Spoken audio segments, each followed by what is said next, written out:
안녕하십니까. 제 이름이 허탁입니다. 오늘 순서지에 안식일학교 시간에도 한번 나오고 설교 예배 시간에도 나옵니다. 저는 양천 허가고요. 탁자는 높을 탁자입니다. 그래서 이렇게 높이 서봤습니다.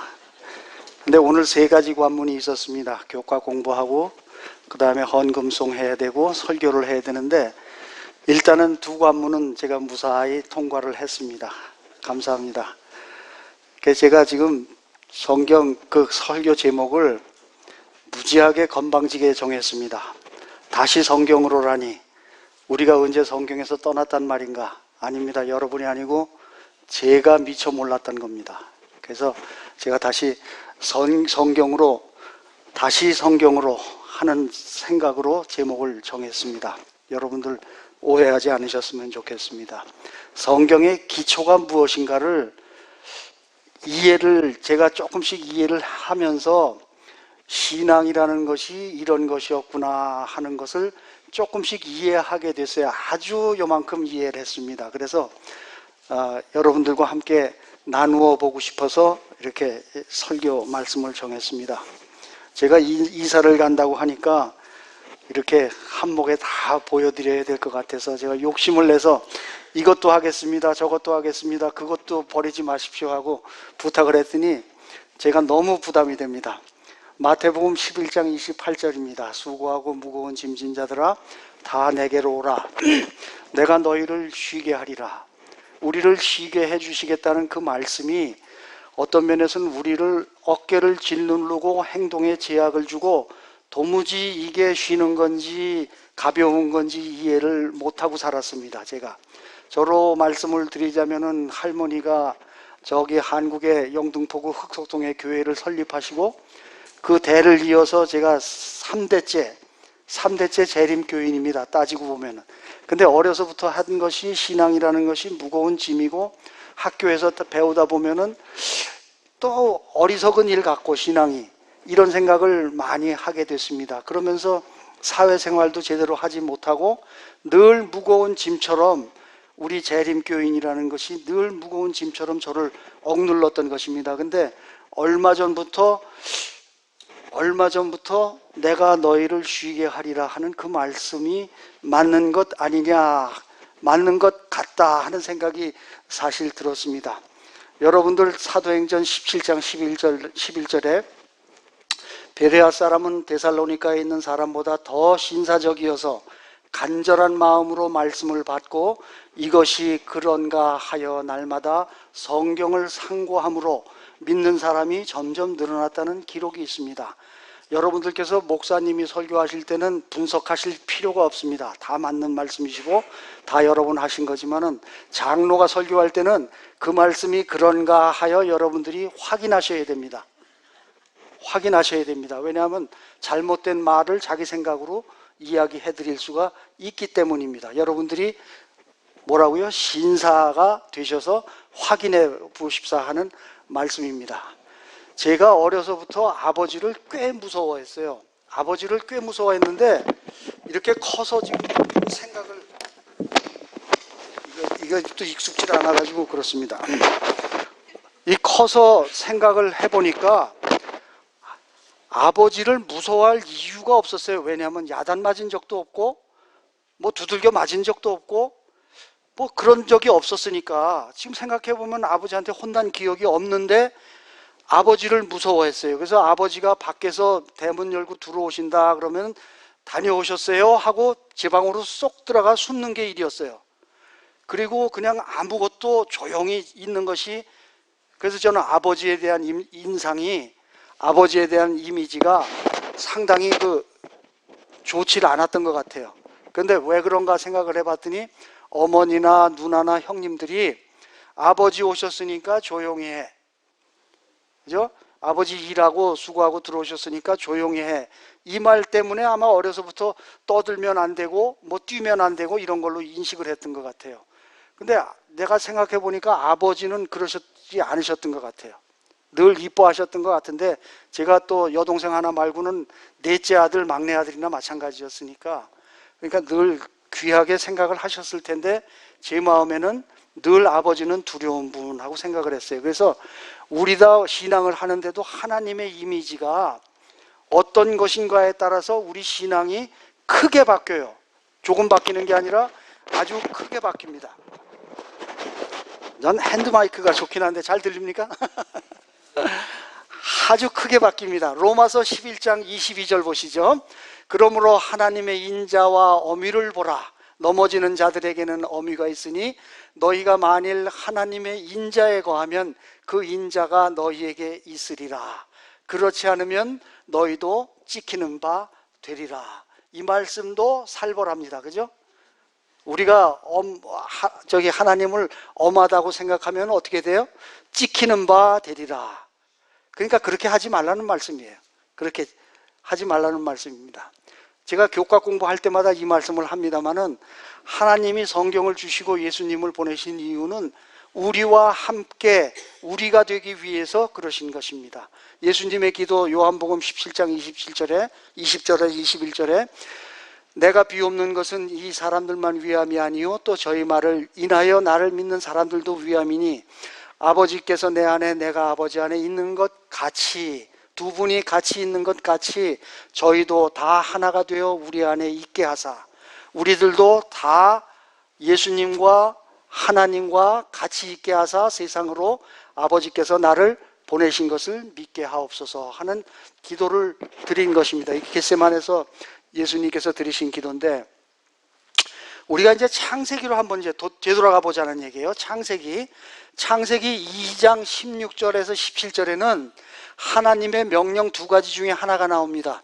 여호와 하나님이 그 사람에게 명하여 가라사대 동산 각종 나무의 실과는 내가 임의로 먹되 선악을 알게 하는 나무의 실과는 먹지 말라. 내가 먹는 날에는 정령 죽으리라. 명령 하나. 두 번째 명령 창세기 1장 28절 하나님이 그들에게 복을 주시며 그들에게 이르시되 생육하고 번성하여 땅에 충만하라. 땅을 정복하라. 바다의 고기와 공중의 새와 땅에 움직이는 모든 생물을 다스리라 하시니라. 어느 명령이 먼저 같으세요?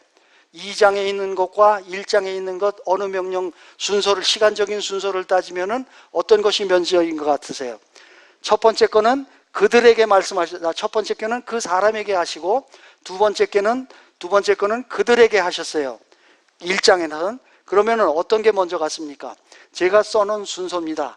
그 사람에게 이 명령을 창세기 2장 16절에서 17절 말씀을 하시고 그 다음에 갈빗대를 취하사 여자를 만드셨어요. 그러니까 두 번째에 있는 1장 28절 말씀은 그 후에 여자까지 있는 그들에게 말씀을 하신 거예요. 그죠? 그러니까 하나님께서 두 명령을 하신 거예요. 생육하고 번성하여 땅에 충만하라 하는 한 가지. 그 다음에 만약에 선악과를 먹지 말아야 되는데 먹게 되면은 어떻게 된다? 정령 죽으리라 하는 그 말씀을 아담에게 하신 거예요. 그리고 하와를 만드셨어요. 여러분들이 이거 생각해 보셨습니까? 내가 왜 죄인입니까? 내가 왜 죄인입니까? 이 말을 상당히 많이들 생각해요. 왜냐하면 목사님도 죄인이니까 회개하라 그러시고 장로님도 회개하자 그러고 기도하실 때마다 내가 죄인이라 그러시고 집사님도 죄인이라 그러시는데 저분들은 도대체 무슨 죄를 저렇게 지셨을까? 앉아서 그런 생각 안 해보세요? 전 그런 생각 했어요. 저분은 괜찮으실 것 같은데 나 말고 괜찮으실 것 같은데 왜 죄인입니까? 이제 그것을 설명드리려고 합니다. 성경에서 말하는 죄인이 무엇인가? 내가 먹는 날에는 정령 죽으리라. 아까 성경절에서 보셨습니다. 그리고 선악을 알게 하는 나무를 먹은 두 부부에게 하나님께서 하신 말씀입니다. 내가 흙으로 돌아갈 때까지 얼굴에 땀을 흘려야 먹을 것을 먹으리니 내가 그것에서 취함을 입었습니다. 너는 흙이니 흙으로 돌아갈 것이니라. 그러니까 선악과를 먹을 때는 정령 죽으리라 그러시고 먹은 후에 흙이니 흙으로 돌아가라 하니까 죽는다는 말과 흙으로 돌아간다는 말은 이퀄로 해도 봐도 되겠죠. 같은 말씀이라고 봅니다. 그래서 사도 바울이 로마서에다가 이렇게 기록했어요. 이러므로 한 사람은 아담을 이야기하는 겁니다. 아담으로 말미암아 죄가 세상에 들어오고 죄로 말미암아 사망이 왔나니 이와 같이 모든 사람이 죄를 지었으므로 사망이 모든 사람에게 이르렀느니라. 이 말씀입니다. 그래서 죄가 들어와서 정령 죽으리라는 것은 흙으로 돌아간다는 말씀이고, 이것은 죄가 된다는, 사망이 된다는 말씀입니다. 죄가. 그리고 생명이 하나로 통일이 되어 있는데, 아담에게는 창세기 2장 7절에 여호와 하나님이 흙으로 사람을 지으시고 생기를 그 코에 불어넣으시니 사람이 생명이 된지라 하고 아담을 창조하실 때 이 기록이 있습니다. 근데 하와를 창조하실 때, 여자를 창조하실 때는 여호와 하나님이 아담을 깊이 잠들게 하시니 잠들매 그가 갈빗대 하나를 취하고 살로 대신 채우시고, 여호와 하나님이 아담에게서 취하신 그 갈빗대로 여자를 만드시고 그를 아담에게로 이끌어 오시니 생기를 그 코에 불어넣으셨어요. 여자에게 생기를 그 코에 넣은 기록이 없어요. 그죠? 갈빗대를 취하셔가지고 살로 채우셔서 여자를 만드셔서 아담에게로 이끌어 오신 거예요. 그래서 생명은 아담의 갈빗대, 아담으로부터 이어져 나간다는 겁니다. 거기서 나온 겁니다. 이것을 사도 바울이 고린도전서 11장 8절에 남자가 여자에게서 난 것이 아니요 여자가 남자에게서 났으며 하고 말씀을 하셨습니다. 그래서 아담이 여자에게서 난 것이 아니고 하와가 남자를 통해서 났다 하는 말씀을 사도 바울이 했습니다. 그래서 모든 인류가 한 혈통이라는 말씀도 바울은 이렇게 얘기했습니다. 인류의 모든 족속을 한 혈통으로 만드사 온 땅에 거하게 하시고 저희의 연대를 정하시며 하면서 한 혈통으로 만드셨다고 했습니다. 그럼 선악과를 먹었다는 뜻은 뭐냐? 정령 죽는다, 정령 죽으리라 하신 그 말씀입니다. 흙으로 돌아간다 하는 말씀입니다. 근데 실제로는 뭐냐? 고린도 후서 11장 3절 사도 바울의 이야기합니다. 뱀이 그 관계로 하와를 미혹한 것 같이 너희 마음이 그리스도를 향하는 진실함과 깨끗함에서 떠나 부패할까 두려워하노라. 어떻다고요? 그리스도를 떠난 것이 뭐라고요? 선악과를 먹는 것이고, 그것이 정령 죽고 정령 흙으로 돌아간다 하는 그 말씀으로 요약할 수 있다는 말입니다. 선악과를 먹었다는 뜻은 그리스도를 떠났다는 그런 말씀입니다. 선악과를 먹은 후에 자기들이 눈이 밝아서 사단의 말처럼 눈이 밝아졌어요. 근데 뭘 알았어요? 벗은 줄 알았어요. 그럼 벗은 줄 알았다는 말의 뜻은 뭐냐? 이에 그들의 눈이 밝아 자기들의 몸이 벗은 줄 알고 선악과를 먹은 후에 무화과 나무 잎을 엮어 치마를 하였더라. 시편 8편 5절에 보면은 저를 천사보다 조금 못하게 하시고 영화와 존귀로 관을 씌우셨나이다 하고, 관을 씌우셨다는 말씀은 둘러쌌다는 말로도 같은 원어의 말입니다. 같은 말입니다. 그래서 영화와 존귀로 둘러쌌는데, 요한복음 1장 3절에서 4절을 보시면은 만물이 그로 말미암아 지은 바 되었으니 지은 것이 하나도 그가 없이 된 것은 없느니라. 예수님에 대한 이야기입니다. 그 안에 생명이 있었으니 이 생명은 사람들의 빛이라. 생명이 뭐라고요? 빛이라는 말씀입니다. 주께서 옷을 입음 같이 빛을 입으시며 하늘을 휘장같이 치시며, 생명이 빛이고 하나님께서도 빛을 입으셨다는 얘기입니다. 부조와 선지자 45페이지에 이 무구한 부분은, 아무런 죄가 없는 부분은 아무런 인조 의복을 입지 않았으며 그들은 천사처럼 빛과 영광의 옷을 입고 있었다. 그들이 하나님께 순종하는 생활을 하는 동안에는 이 빛의 두루마기가 계속 그들을 둘렀다. 순종하는 생활을 하는 동안에는, 선악과를 먹기 전에는 이 빛의 두루마기를 입고 있었다. 여러분들 전구, 옛날 그 전기따마 하는 전구 보시죠? 전기가 통하지 않을 때는 어떻게 속에 필라멘트가 보여요. 그죠? 속에 필라멘트가 보입니다. 그러나 빛이 딱 들어오면은 뭐가 보여요? 필라멘트를 볼 수가 없었어요. 하나님께서 코에다 불어넣어 주신 그 하나님의 생명이 사실은 우리에게는 생명의 빛으로, 옷을 입지 않아도 빛으로 나타났다는 말씀으로 이해를 하십시오. 그래서 하나님의 말씀을, 명령을 어기는 그 순간에 그 빛의 옷이 벗겨지니까 서로 부끄러워 하였다 하는 이야기입니다. 그러면 내가 왜 죄인입니까? 하는 말씀에 답을 좀 얻으셨나요? 이러므로 한 사람으로 말미암아 죄가 세상에 들어오고 죄로 말미암아 사망이 왔나니 이와 같이 모든 사람이 죄를 지었으므로 사망이 모든 사람에게 이르렀느니라. 죄는 사망이라는 이야기고 죄인은 죽은 사람이라는 이야기입니다. 하나님이 보시기에 우리는 아직은 죽은 사람입니다. 죽은 사람이라는 뜻으로 성경에서는 죄인이라는 말로 표현했다는 말입니다. 그러면 이제 내가 왜 죄인입니까에 대한 이해는 조금 되셨으리라 믿습니다. 이건 제가 만든 표입니다. 아주 자랑스럽게 제가 생각을 합니다. 이거 어떻게 만들었을까? 자, 육체의 생명과 밑에 하나님의 영원한 생명이 있습니다. 그죠? 근데 동물은 2장 19절을, 창세기 2장 19절에 여호와 하나님이 흙으로 지으시고, 괄호 빼고 흙으로 지으셨죠. 뭐를 지으셨어요? 각종 들짐승과 공중의 각종 새를 지으시고 했는데, 사람을 지으실 때는 앞에 서술부가 있어요. 하나님이 가라사대 우리의 형상을 따라 우리의 모양대로 우리가 사람을 만들고 그로 바다의 고기와 공중의 새와 육축과 온 땅과 땅에 기는 모든 것을 다스리게 하자 하시고, 하나님이 자기 형상 곧 하나님의 형상대로 사람을 창조하시되 남자와 여자를 창조하시고. 이 창세기에 늘 나오는 말씀이니까 자주 읽는 말씀입니다. 다시 봅니다. 창세기 2장 7절에 여호와 하나님이 흙으로까지는 똑같지요. 그 괄호 빼면 지으시고도 똑같지요. 그죠? 똑같죠? 그 밑에 뭐가 있습니까?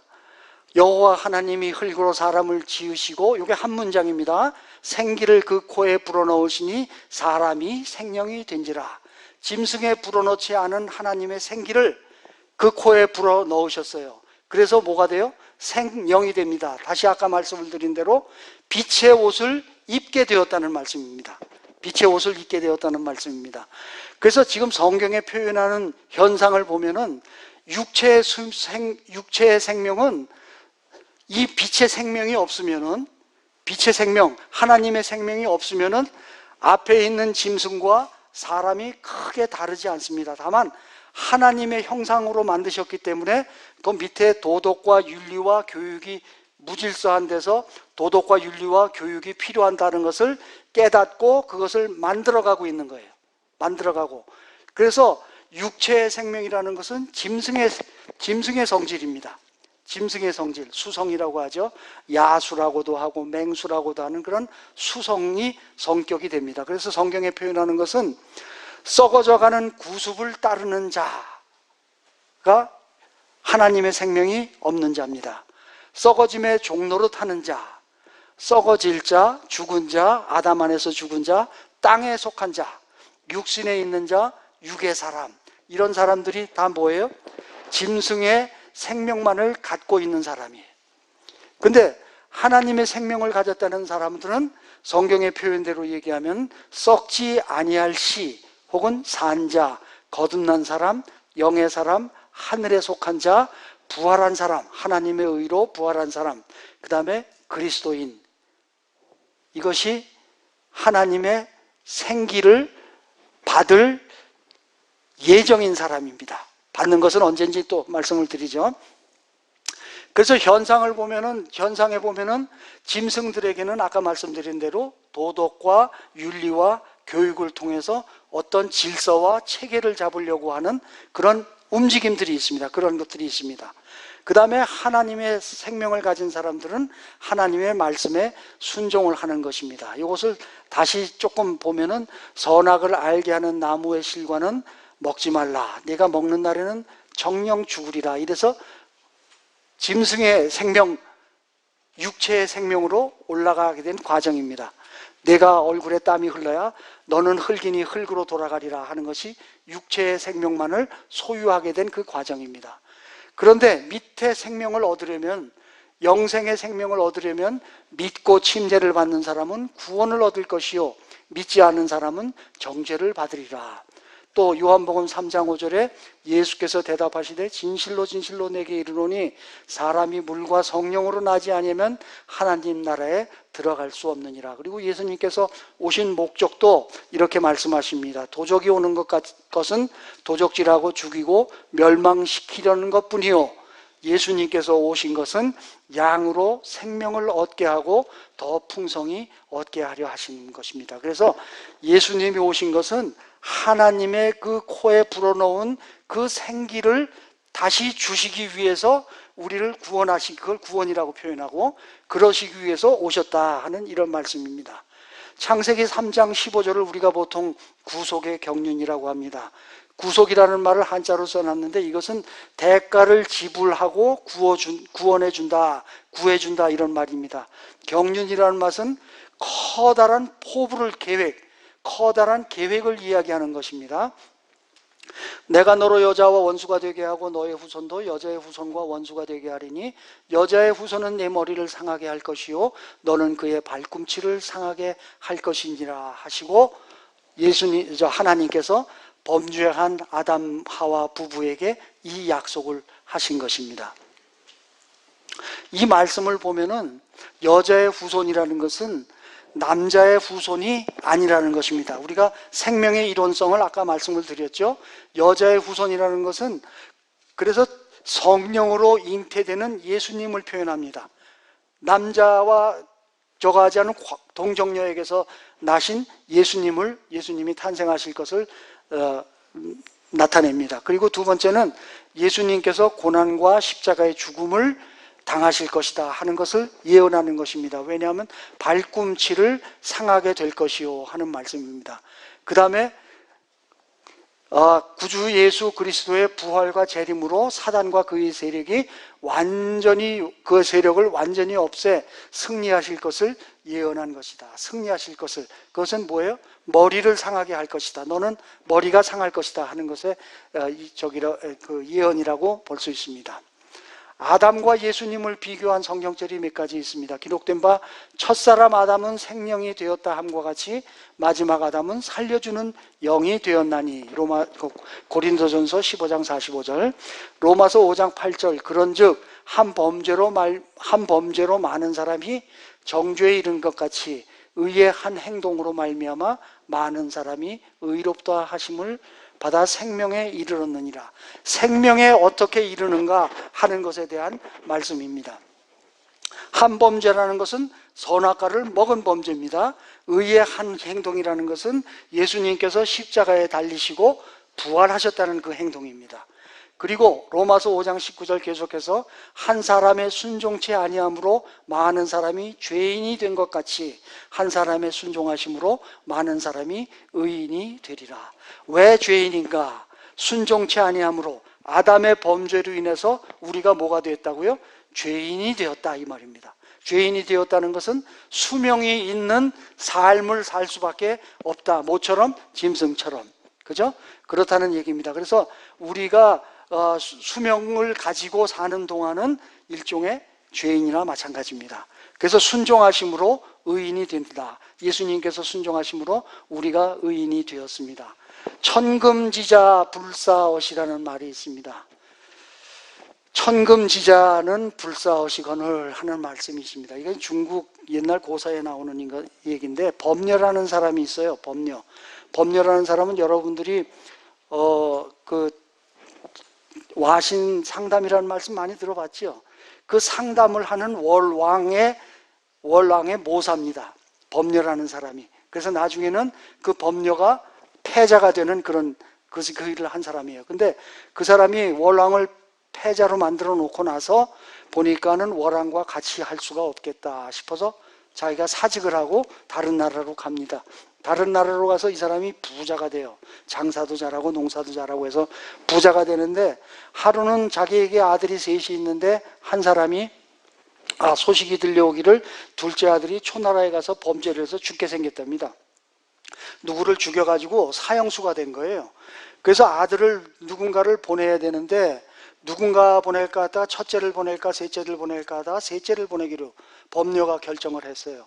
셋째를 보내기로 결정을 했는데 셋째가 가기로 결정이 됐다는 소식을 들은 첫째가 죽기 살기로 아버지께서 셋째만 이뻐하고 막내만 이뻐하고 나는 미워하신다. 나를 이렇게 미워하시는 걸 보니 내가 이 세상에 살 가치가 없다. 이렇게 얘기를 하면서 자결을 하려고 하는 것을 누가 말려요? 법녀의 와이프, 어머니가 말립니다. 가서 법녀에게 통사정을 합니다. 저 큰아들이 저렇게 마음을 단단히 먹고 있는데 둘 중에 하나를 잘못하면 죽일 줄 모른다. 그러니까 아들을 보내자. 큰아들 죽을라 하고 법녀가 할 수 없이 아들을 보내면서 뭐 천금을 주고 가서 뇌물을 주고 바치고 아들을 살려오라고 이야기를 합니다. 그 큰아들이 가서 그곳에 초나라에 가서 재상을 만나서 그 돈을 주고 자기 아버지가 이렇게 저렇게 해서 우리 둘째 좀 살려주십시오 했더니 그렇게 하겠다고 하는데 그 다음 날 이 친구가 돌아오질 않고 거기서 초나라에서 숙박을 하면서 기다리고 있었어요. 둘째가 나오면 데리고 가리라. 근데 둘째가 예를 들어서 사형일이 일주일 후인데 한 3일 후쯤 소식을 들으니까 대사령이 내린다는 거예요. 대사령이 내일쯤이면은 모든 사람을 석방하는 국가의 대사령이 내린다는 거예요. 큰아들이 생각하니까 돈이 아까워요. 그래서 그 사람을 다시 찾아갔어요. 찾아가가지고 뭐 제가 이제 떠나야겠습니다. 근데 아들은 그냥 산다네요. 이랬어요. 아들이 산다네요. 그 산다는 것을 자기가 뇌물을 준 그 재상이 만들어 놓은 일인데 그런데 그럼 저기 있어. 네가 준 거 저기 있어. 가져가 놓고 그 사람이 뭐라고 하냐면은 대사령을 일주일보다 며칠 더 뒤로 밀어버렸어요. 그러니까 어떻게 돼요? 일주일에 죽을 사람은 죽어야지요. 그죠? 그래서 천상 큰아들은 둘째 아들을 시체만 끌고 아버지한테 왔어요. 아버지가 내 이럴 줄 알았다 하는 이야기가 뭐냐면은 너는 나와 같이 돈을 벌고 고생을 하면서 돈이 귀한 것을 네가 안다. 그러니까 너는 천금을 줬다는 거에 대해서 아까운 마음이 있을 거다. 그러나 이 셋째 막내는 우리가 부자가 된 뒤에 태어났기 때문에 이놈은 돈은 그냥 있는 건 줄 안다. 그러니까 그 천금을 갖다가 재상한테 주고도 아까운 줄 모를 거다. 내가 그래서 막내를 보내려고 했는데 네가 죽겠다니 첫째 아니면 둘째 하나를 죽여야 되는데 할 수 없지 않느냐. 뭐 죽을 죄 지은 놈이 져야지 하고 한탄을 했다는 얘기입니다. 하나님의 아들인 예수님이 본래 무엇이었느냐? 예수님이 본래 이사야 9장 6절입니다. 이는 한 아기가 우리에게 낳고 한 아들을 우리에게 주신 바 되었는데 그 어깨에 정사를 메었고 그 이름은 기묘자라 모사라. 뭐라고요? 전능하신 하나님이라 또요 영존하시는 아버지라 평강의 왕이라 할 것임이니라. 예수님이 원래는 무엇이었다고요? 원래는 전능하신 하나님이며 또한 영존하시는 아버지셨어요. 그분이 자기의 이런 위치를 버리고 뭐가 되신 거예요? 아들을 택하신 거예요. 빌립보 2장 5절 8절에는 너희 안에 이 마음을 품으라 곧 그리스도 예수의 마음이니 그는 근본 하나님의 본체시나 왜요? 하나님의 본체시나 전능하신 하나님이시고 영존하시는 아버지시나 하나님과 동등됨을 취할 것으로 여기지 아니하시고 오히려 자기를 비워 종의 형체를 가지사 사람들과 같이 되셨고 사람의 모양으로 나타나사 자기를 낮추시고 죽기까지 복종하셨으니 곧 십자가에 죽으심이라. 예수님께서 그렇게 아들로 오셨습니다. 하나님이 세상을 이처럼 사랑하라 사사 독생자를 주셨으니 이는 저를 믿는 자마다 예수님을 믿는 자마다 멸망치 않고 영생을 얻게 하려 하심이라. 생명을 주시려고 아담의 코에 불어넣었던 그 생기를 주시려고 예수님께서 오신 것입니다. 자, 믿는다는 건 뭔가? 믿는다는 건 아브라함이 여호와를 믿으니 이를 그의 의로 여기시고 아브라함이 뭐를 믿었어요? 여호와를 믿었어요. 여호와의 말씀을 믿었어요. 아직 자기에게 아들도 없는데 내가 아들이 되고 내 자손이 세상에 무지하게 많을 거다 하는 말씀을 아들도 없고 나이가 90인데 그걸 어떻게 해요? 믿었어요. 믿으니까 뭐라고요? 하나님께서 그것을 의로 여기셨다는 말씀입니다. 그것을 의로 여기셨습니다. 바울이 뭐라 그래요? 로마서 4장 17절 기록된 바 내가 너를 많은 민족의 조상으로 세웠다 하심과 같으니 그의 믿음 바 하나님은 죽은 자를 살리시며 없는 것을 있는 것 같이 부르시는 이신지라. 무엇을 믿는가? 하나님을 믿으니 여호와를 믿으니 여호와께서 이를 그의 의로 여기셨다. 로마서 4장 17절에 죽은 자를 살리신다는 것은 뭐예요? 부활이라는 얘기입니다. 부활, 재창조를 한다는 얘기고, 없는 것을 있는 것 같이 하신다는 말씀은 창조를 하신다는 말씀입니다. 그래서 하나님을 창조주요 부활의 주라고 믿는 그 믿음을 의로 여기셔서 그 코에 생기를 불어넣는 것처럼 부활시켜 주시겠다 하는 것이 하나님의 약속이고, 이것이 사실 믿음으로 말미암는 의미다. 지금 아까 교과 시간에 설명드린 것이라 굳이 다시 말씀을 드린 것은 없는데, 시간이 지금 많이 가서 좀 초조합니다. 그래서 이것이 아브라함이 하나님을 믿으니 하는 거하고 로마서에 나와 있는 창조와 부활을 믿는다는 것은 사실 우리에게 늘 말씀해 주시는 믿음으로 말미암는 의의 실상이라는 얘기입니다. 하나님을 믿으니, 여호와를 믿으니, 그 다음에 하나님은 죽은 자를 살리시며 없는 것을 있는 것 같이 부르시는 이시다. 죽은 자를 살리신다는 말씀은 부활의 주이시며, 그 다음에 없는 것을 있는 것 같이 부르신다는 말씀은 창조주이시라는 것을 믿는 것이 바로 하나님께서 우리를 의롭다 하시는 그 의라는 이야기입니다. 그래서 창조와 부활의 하나님을 믿는 것은 우리에게 다시 살게 하시는 그런 하나님을 기쁘시게 하는 일이라는 말씀입니다. 믿음이 없이는 기쁘시게 못하나니 하나님께 나아가는 자는 반드시 그가 계신 것과 또한 그가 자기를 찾는 자들에게 상 주시는 이심을 믿어야 할지니라. 그가 계시다는 것은 스스로 말씀을 하셨어요. 나는 스스로 있는 자다 하시고, 자기를 찾는 자들에게 상 주시는 이시라는 것은 그분이 우리를 부활시켜 주실 것이다 하는 말씀입니다. 거듭남이라는 말씀이 있는데, 물과 성령으로 거듭나야 된다. 그리고 물은 침례다 하는 말씀이 베드로전서 3장에 있습니다. 그리고 성령께서는 우리에게 말씀을 알게 하시고 그 말씀을 깨닫게 해주시는 역할을 합니다. 다시 말해서 물과 성령이라는 것은 침례와 말씀으로 우리가 거듭날 수 있다는 것입니다. 우리가 살다 보면은 참 두려워요. 내가 거듭났을까 안 났을까, 그죠? 내가 믿을까 안 믿을까, 내가 믿음 있는 사람인가 아닌가를 걱정하는 것처럼 내가 성령께서 나에게 임하셨나 안 하셨나 헷갈려요. 근데 여기 보시면은 그리스도의 영이 없으면 그리스도의 사람이 아니라고 무시무시한 말씀을 하셨어요. 그런데 고린도전서 12장 3절에 그러므로 내가 너희에게 알게 하노니 하나님의 영으로 말하는 자는 누구든지 예수를 저주할 자라 하지 아니하고, 여기 최소한 모이신 여러분들은 예수님을 저주할 자라고 하지 않으시죠, 그죠? 그 다음에 또 성령으로 아니하고는 누구든지 예수를 주시라 할 수 없느니라.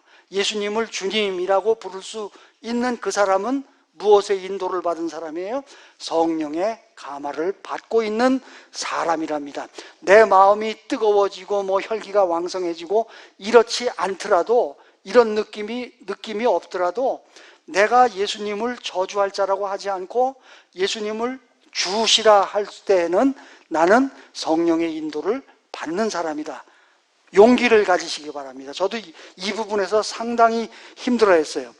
그리고 회개는 생명 얻는 회개인데 예수님께서 6월절에 발 씻는 모습으로 보여주셨습니다.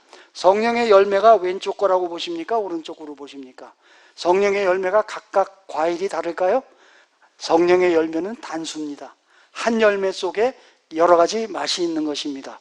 구원의 3가지 단계가 있는데, 맨 처음에 믿고 침례를 받았을 때 칭이라고 받았습니다. 구원을 받았습니다. 너희가 그 은혜를 인하여 믿음으로 말미암아 구원을 얻었느니 얻었나니 이것이 너희에게서 난 것이 아니요 하나님의 선물이라. 그 다음에 두 번째는 날마다 이루어가야 하는 구원입니다. 이것은 성화라고 표현을 합니다. 그러므로 나의 사랑하는 자들아, 너희가 나 있을 때뿐 아니라 더욱 지금 나 없을 때에도 항상 복종하여 두렵고 떨림으로 너희 구원을 이루라. 그 다음에 세 번째는 말세에 받아야 할 구원입니다. 이건 영화라고 하는데, 이것이 아담이 그 코에 생기를 받은 것 같이 우리가 그 코에 우리의 생명에 생기를 받는 과정입니다. 영화입니다.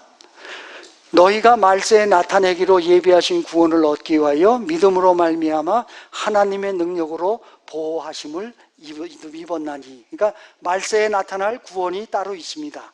자, 이렇습니다. 근데 여러분들에게 양해를 구해야 되겠습니다. 제가 단단히 약속한 게 12시 전에 끝내라는 말 약속인데 한 10분만 양해를 해 주십시오. 제가 이거 떠나면 다시 안 옵니다. 양해하시겠습니까? 죄송합니다. 준비한 게 많고 드릴 말씀이 많은데 참 말은 빨라지고 그렇습니다. 자, 칭의, 구원은 어떻게 받는가? 회개 전에는 이렇게 어느 한 구탱이가 잘라져 있어요. 시커멓고, 그죠? 시커멓고 하는데 우리가 여기 예수님께서 하신 말씀 중에 이르시되 진실로 너희에게 이르노니 너희가 돌이켜 어린아이들과 같이 되지 아니하면 결단코 천국에 들어가지 못하리라. 결단코 천국에 못 들어갈 타입입니다. 어떻게 하지 않으면 돌이켜 어린아이와 같이 되지 아니하면. 어린아이가 되는 방법이 뭡니까? 우리가 니고데모가 한 말처럼 우리가 다시 어머니 뱃속으로 들어가야 됩니까? 니고데모가 그렇게 물었죠. 그게 아니고 돌이키라는 말은 회개하라는 말입니다. 돌이키라는 말은 회개와 침례를 받고 어떻게 하라? 칭의를 받아라. 하나님께서 그래 너는 아담처럼 완전하다 하고 인정을 해 주십니다. 우리는 내가 보기엔 그렇게 안 돼 있지만 하나님께서 일단 인정을 해 주십니다. 그러면 우리가 살면서 칭의를 저렇게 받았어요. 받았는데 실수를 합니다. 사람이 자꾸 실수를 해요. 그래 또 회개하고 또 다시 회복이 돼요. 자, 이제 또 있습니다. 또 이제 이렇게 성화 회복이 됐어요. 사고를 쳤다가. 그런데 또 어때요? 또 사고를 쳐요. 그러니까 뭐예요? 회개를 해야 돼요. 근데 바울도 이걸 했어요, 안 했어요? 바울도 이걸 했어요. 오호라, 나는 곤고한 사람이로다. 그죠? 오호라, 나는 곤고한 사람이로다. 이 사망의 몸에서 누가 나를 건져내랴 하는 한탄을 할 수밖에 없어요. 말씀을 알면 알수록 자기의 누추한 것이 더 드러나고 말씀을 이해하면 이해할수록 자기가 잘못하는 것을 더 느껴요. 그래서 성화되는 과정에서도 이런 기복이 늘 있다는 말씀입니다. 그때마다 어떻게 해야 돼요? 회개해야 돼요. 그것이 예수님께서 말씀하신 목욕한 자는 칭의를 받는 거고 발 씻기는 목욕한 자는 발밖에 씻을 일이 없다 하신 말씀처럼 그게 발 씻는 회개예요. 그래서 이 회개 과정을 거치면은 다시 회복과 이 성장, 성화되면서 성장이 되는 과정이에요. 그러니까 성화 과정이라 해서 내가 뭐 이렇게 하고 있다 하는 것이 아니고 성령께서 그렇게 키워주시는 거예요. 구원의 실체는 죄의 존재에서 말세에 받게 될 구원이 완전히 이루어지는 언제예요? 예수님 재림하신 그때에 우리가 첫째 부활에 참가하는 자가 되면은 저렇게 된다는 말씀입니다. 그러나 우리의 시민권은 하늘에 있는지라. 지금 우리가 요 모양 요 꼴로 살고 있지만은 성화되는 과정에 우리의 시민권, 우리가 하늘나라의 시민이 되는 것은 아직 하늘에 있다는 거예요. 그러나 시민권은 하늘에 있는지라. 우리의 낮은 몸을 자기 영광의 몸의 형체와 같이 변하게 하시리라. 그때에 변하게 해주신다는 말씀입니다. 근데 이제 생각해 보면은 요한복음 15장에 저런 두 말씀이 있습니다. 열매, 우리가 성화되는 그 결실을 맺는 것을 걱정하는 분은 누구세요? 과실이 자기가 잘 맺혀야 된다고 고민을 하나요? 안 하죠? 누가 해요? 농부예요. 내가 참 포도나무요 내 아버지는 누구라? 농부라. 우리가 성령의 열매를 맺지 못한다고 한탄할 필요가 있어요, 없어요? 없어요. 우리는 뭐만 하면 돼요? 늘 느끼는 대로 회개만 하면 돼요. 아, 이걸 제가 잘못했습니다. 깨닫는 대로 내 생각에 그렇게 하는 것이 구원으로 가는 길을 제대로 가고 있는 거예요. 그래서 그것을 걱정하는 것은 성령님이고 농부이신 아버지께서 우리로 하여금 그 열매를 맺도록 하시는 거예요. 우리는 단지 나는 포도나무요 너희는 가지니 저가 내 안에 내가 저 안에 있으면 이 사람이 과실을 많이 맺나니 나를 떠나서는 너희가 아무것도 할 수 없느니라. 아까 선악과를 먹었다는 게 뭐라고 그랬죠? 그리스도를 떠난다는 거죠. 그리스도를 떠난다는데 포도나무요 우리가 가지인데 포도나무에서 떨어지면은 그리스도를 떠나면 어떻게 돼요? 정령 죽으리라 해요. 정령 죽으리라 하는 모습입니다. 그리고 썩어질 씨와 썩지 아니할 씨에 대해서 베드로전서 1장 23절에 이런 말씀입니다. 너희가 거듭난 것이 썩어질 씨로 된 것이 아니요 썩지 아니할 씨로 된 것이니 하나님의 살아있고 항상 있는 말씀으로 되었느니라. 근데 엄청 부담되는 말이 있어요. 엄청 부담되는 말씀이 있는데 요한일서 3장 9절입니다. 하나님께로 난 자마다 우리가 침례를 받고 믿고 회개하고 침례를 받았으니까 하나님께로 난 자 같아요. 그죠? 하나님께로 난 자마다 죄를 짓지 않으니. 이건 뭔 소리? 죄를 안 짓다니. 우리가 계속 죄에 빠져 있는 것 같은데 이는 하나님의 씨가 그 속에 거하며 그도 범죄하지 못하는 것은 하나님께로부터 났습니다. 무섭죠? 무섭죠? 그죠? 이것을 위의 말씀과 접목을 시켜보십시오. 우리는 생명이 거듭나는 순간, 믿고 침례를 받는 순간 무슨 생명을 받아요? 하나님의 생명을 받아요. 그러면 하나님께로도 난 자마다 썩지 아니하나니. 이거 말씀을 두 개를 합해 보면은 하나님께로 난 자마다 썩지 아니하나니, 그 다음에 죄를 짓지 아니하나니, 그것을 썩지 아니하나니. 이는 썩지 아니할 씨, 하나님의 씨가, 썩지 아니할 씨가 그의 속에 거하며 그도 범죄하지 못하는 것은, 이것은 썩지 못하는 것은 하나님께로 났습니다.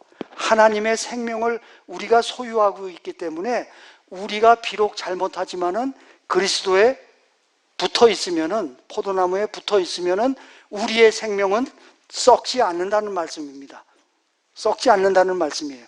그래서 붙어 있는 그 포도나무의 비유를 다시 한번 잘 생각해 보시고 저 말씀에 너무 좌절하지 마십시오. 저 말씀을 읽으면 거의 좌절해요. 하나님께로 난 자마다 죄를 짓지 아니하나니. 아닌데. 이는 하나님의 씨가 그의 속에 거하며 그럴까? 그도 범죄하지 못하는 것은 그런가? 하나님께로 났음이라. 아이고 나는 아니구나. 그죠? 아이고 나는 아니구나의 결론이 그렇게 됐었어요. 근데 하나님께로 난 자마다 썩지 아니하나니. 이는 썩지 아니할 씨가 그의 소학에 거하며 그도 썩지 못하는 것은 하나님께로 났음이라. 그래서 오늘이라는 제목인데 우리가 예수님의 재림을 기다린다는 것은 너무 요원해요. 왜냐하면 멀지 가까울지 조차도 짐작을 할 수가 없어요. 그래서 예를 들어서 한 작심을 하고 1년 동안을 뭘 해야지 하고 해도 작심 3일밖에 못 가는데 예수님이 금년 말에 내년 초에 그 후에 언제 오실지 알지도 못하는데 기다리니까 지치고 힘들어요. 그때 이 말씀을 생각했어요. 오늘이라 일컫는 동안 우리가 오늘만 사는 거라고 생각을 하시고, 오늘 지금 여러분들 죄질 일이 별로 없잖아요. 교회 와서 앉아 있으니까. 저 설교자를 흉보는 거 외에는 별로 죄질 일이 없으세요. 그죠? 그러니까 죄질 일이 없으니까 오늘 같은 날 봐라. 내가 이렇게 교회에 앉아 있어서 하나님께 예배 드리지 않느냐. 그죠? 오늘 이 남은 시간, 이거 오늘만 잘 견디면 어때요? 우리가 성화되는 거예요. 그게 근데 이것을 내일, 모레, 일주일 하고 계획을 세워놓고 하면은 그 끝을 보고 있기 때문에 굉장히 힘들어요. 될까? 제가 결심을 하고 뭘 하려고 해도 될까 하는데 예수님께서는 언제 오세요? 내일 오세요. 그래서 저 창세기에 나오는 그 아브라함이나 이런 사람의 연수, 뭐 향년 이렇게 나와 있는 말이 히브리어 언어에 보면은 하루씩 몇 년을 살았다, 이렇게 하루씩이라는 말로 표현을 했다 그래요. 저는 뭐 원어를 모르니까 하루씩 살았다는 것은 우리가 지금도 지금 이 순간만 하나님 편에 서 있으면, 이렇게 마음의 결심을 하시면은 우리는 하나님과 동행하는 거예요. 오늘까지도 필요 없고 언제요?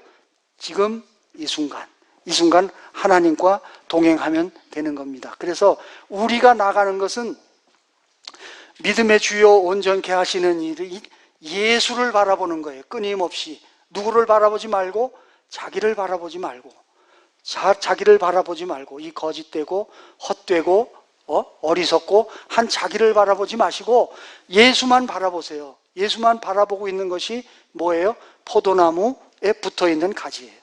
예수만 바라보자. 재밌는 얘기가 있는데 하나만 하고 마칠까요? 시간이 10분인데, 약속한 시간인데 안 하면 여러분 손해시고 약은 마저 팔아야죠.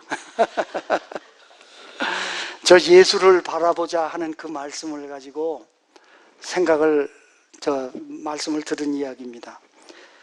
그 파키스탄하고 인도하고의 접경 지역이 있어요. 그 파키스탄하고 인도의 접경 지역이 있는데, 파키스탄은 회교 국가고 여기는 뭐 소를 섬기는 그런 종교잖아요. 인도는. 인도하고, 그래서 인도는 소를 신으로 숭배를 해요. 신으로 숭배해서 절대 길 다니는 소를 때리거나 잡아서는 안 돼요. 소가 지나갈 때는 차들도 멈춰야 돼요. 근데 이 파키스탄 회교도는 소고기를 먹어요. 그죠?